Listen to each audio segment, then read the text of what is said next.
From Saskatoon and her brand new album, Greyhound, Juno-nominated artist Katie Tupper.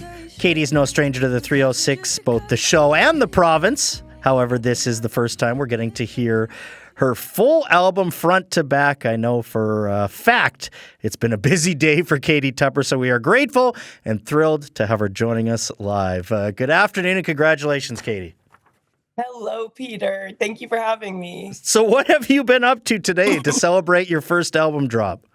Well, I flew to Toronto to celebrate with my two producers and my record label last night. We threw a big party. So today I've been just sort of basking in how much fun I had last night. I ate a little bit of Taco Bell. I'm gonna go see a movie with two of my friends later tonight.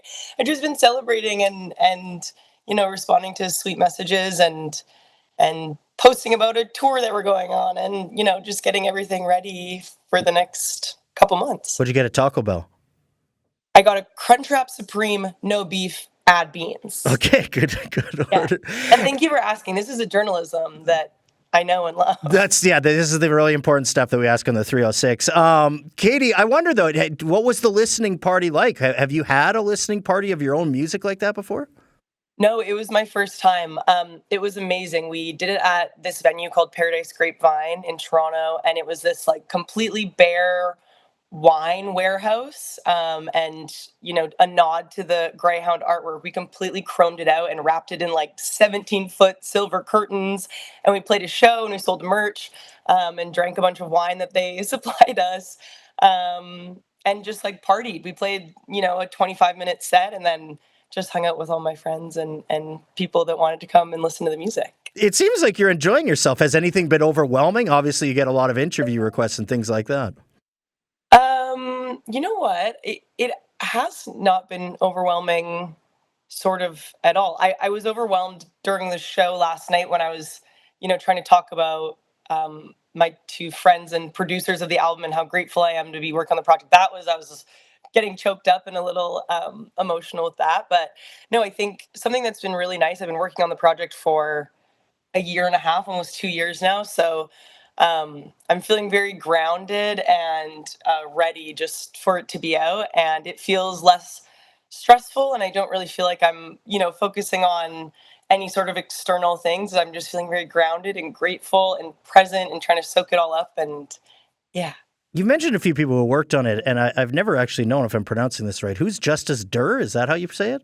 Justice Durr, yes. He went to Evan Hardy Collegiate with me, actually. We met in a jazz, jazz band class when he would have been in ninth grade. I think I was in 10 or 11th. And obviously, there's been a connection to have him on your debut album and working together all these years. What is it about you two? Yeah, I just think he's one of the most talented people in the world. His taste level is insane. I remember even when I was in high school, really hoping that he would let me sing with him while he played guitar because I just thought he was out of this world. And then, a couple of years went by and he had a lot of success with his own music and posting covers and all this amazing stuff. And we reconnected and I knew that I wanted to have him on the project just because I'm such a fan of him. How's your family reacting to hearing the full album now? Really good. It's so funny. I had a call. I spoke with both my parents today, but I had a call with my dad, and they have the vinyl. I sent them the masters months ago, but my dad told me he waited. He didn't listen to it, so he could have the full experience today. And he had his new headphones that are amazing. And he said he's listened through it top to bottom 100 times. Same with my mom. We FaceTimed, and yeah, it's been really nice. Everyone's been so supportive and proud, and it's made me feel very lucky. I'm glad you brought up the vinyl because I was going to ask how, family and friends are consuming the album. Is it digital downloads? Is it vinyl? Do some say, Katie, I need a CD? Well, whatever it is, I've got it. Whatever you want, I am slinging that. We've got CDs, vinyls. I'll call you and sing to you live. Whatever you need to listen to this music as much as possible, I'll make it possible. Good stuff. Katie, obviously a big milestone for you. Again, you're not a new artist by any means, but I wonder, now that the album's out, what are your hopes and dreams for your music career? Yeah, it's a great question. I think sort of the biggest thing at the forefront of my mind is getting these shows to everyone, and translating the album to a live setup as realized as possible. I want to give the best live shows ever. Um, and then I think the next one is I want to finish the next record like by the end of this year. I don't know when it will come out, but I think this one, it was so lovely and it was such a nice process. And I was kind of touring a lot while we were making it. So it took a bit longer, but I think it really put a fire under me that I want the next one to be the best songwriting I've ever done. And I also want to be efficient so I can, put out the next one and celebrate not too far in the future. Okay, you teased me a bit for the journalistic integrity of asking what you ordered at Taco Bell. How about this for some hard-hitting questions? You announced an upcoming tour, and it has some amazing cities, but I'm not seeing any Saskatchewan cities on here. Stop. I already know you're going to ask me. No Saskatchewan, but trust me, I'm working on it. Okay, a good. West Coast Canadian thing will happen. Is there a date or a venue on these this upcoming tour that you did announce that you're really excited to perform at?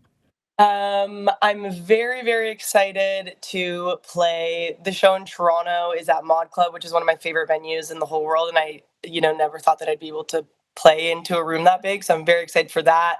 I think the one that I'm most looking forward to is the Bowery in New York. It's just such an iconic venue, and I've seen so many people that I love play there, so I'm excited to go and play to the room. Well, Katie, a lot of our listeners are excited for you because last week I was asking our 306ers about their favorite Saskatchewan artists. Your name came up multiple times, and I really enjoyed what Mars in Saskatoon said. Mars wrote, quote, "I think Katie Tupper is the best artist to come out of the province for a very long time. I've seen her live, and she doesn't just sing. She explains the background of her songs. Can hardly wait to hear her whole new album." What's that like to hear? So wonderful. Thank you. It was Mars. Mars in Saskatoon. Thank you, Mars. That's so sweet. I really appreciate it. Oh, makes me emotional. Thank you. Well, and one of the reasons I wanted to bring it up, Katie, is because, your media people provided all the lyrics to your songs. You talked about it all on cue today. You're very open about it, and I find that a little bit more uncommon these days, It kind of brings back that idea of the liner notes that we used to get in CDs and records. Is that important to you to tell the stories behind your songs? Yeah, absolutely. I think it's one of my favorite things to hear from other artists, and I think that's probably why I've done it so much in my live sets. Is I think it's so special to get the inside scoop from your whoever you're listening to. So yeah, and I think there's a balance. I think once the songs are out in the world, they're not mine anymore, and I hope other people take whatever they interpret them as. But I think there's another side to it where it's really nice to explain in thorough detail How do what you, all. That's got to be a vulnerable experience or something just like the listen party yesterday. How do you deal with that, being vulnerable to the world?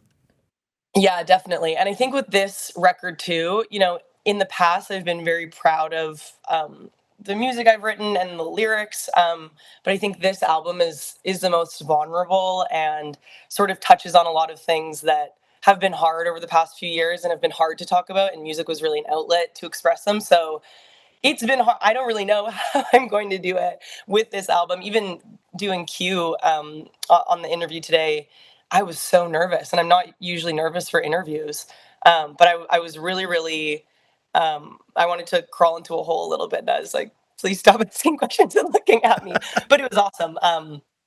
Yeah, I'm going to figure it out, I think, this time around. But I think, yeah, the songwriting is a bit more honest this time. So I'll figure it out somehow. Well, it might take us a few months, but we're going to get every song on the record on the radio. Today, I want to play Tennessee Heat because we need any heat we can get, Katie. You're lucky you're not back home right now. Why did you write Tennessee Heat? It was a nod to Saskatchewan. I wanted to sort of, what you said earlier about, Saskatchewan living in these extremes with the weather, that is what sort of inspired it, of just this hot, hot summer day we've all had, the 40 above days where you're just melting. And I wanted to sort of have a snapshot of what it was like falling in love in the summer when I was in Saskatchewan. Well, it's a beautiful album, and congratulations. And thank you again for doing this on such a busy day. Now go and enjoy yourself. Thank you so much. Anytime for you. I will Okay. talk whenever. You're my favorite in the world. Thank you so much for having me. Thank you, Katie. I appreciate it.